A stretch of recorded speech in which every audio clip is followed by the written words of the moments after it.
วันที่16ตุลานี้ห้องพลธิการกองบัญชาการทหารแขวงไซสมบูรณ์ได้จัดกองประชุมสรุปเวียงงานหอบด้านและเวียงงานนำพาประจำไตรมาส3และทิศทางแผนการไตรมาส4ปี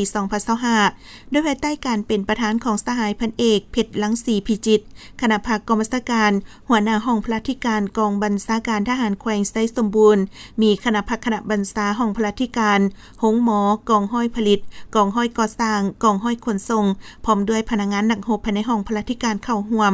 ในกองประชุมสหายพันโทขุดเงินตันคำเปียนหัวหน้าแผนกแผนการได้ขึ้นผ่านบทสรุปเวียงงานรอบด้านซึ่งสหายได้ยกให้เห็นผลงานหลายด้านตลอดระยะ3เดือนผ่านมาคณะพักคณะบัญชาห้องพลธิการได้ถือเอาเวียงงานศึกษาอบรมการเมืองนำพาแนวคิดเป็นกกเพื่อเห็นให้พนักงานนักรบภายในห้องพลธิการมีแนวคิดการเมืองนักแน่นมีความอุ่นเอียนทุนเทียงเสื่อมั่นต่อการนำพาของพรรคระเบียบกฎหมายของรัฐเป็นเจ้าการปฏิบัติบรรดาข้อกำหนด7ระบอบ18เวียกของกองทัพอย่างเข้มงวดและเฮ็ดสำเร็จตามพระบทบาทของตนเป็นต้นเวียกงานพลธิการเลี้ยงดูทัพปลูกฝังเลี้ยงสัตว์ซ่อมแปลงบรบัตรค่ายครูและอื่นๆซึ่งแสดงออกระยะ3เดือนผ่านมาห้องพลธิการสามารถสร้างรายรับทั้งหมดได้25ล้านกว่ากีบในนั้นได้มาจากการปลูกฝัง6ล้านกว่ากีบขายน้ำดื่ม14ล้านกว่ากีบขายงัว1โต5ล้านกีบ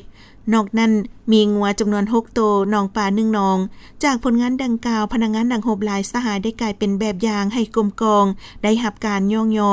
ดังนั้นเพื่อสืบต่อเวียงงานรับประกันชีวิตการเป็นอยู่และสร้างเงื่อนไขให้กรมกองขึ้นกับได้มีเนื้อที่ทำการผลิตสร้างรายรับสร้างบุคลากรสืบทอดเปลี่ยนแทนที่มีคุณภาพเพื่อสามารถกลายเป็นกรมกองพึ่งตนเองกุ้มตนเองและสร้างความเข้มแข็งด้วยตนเองโดยปิ่นอ้อม4หน้าที่ใหญ่26แผนงานของกระทรวงป้องกันประเทศวางออก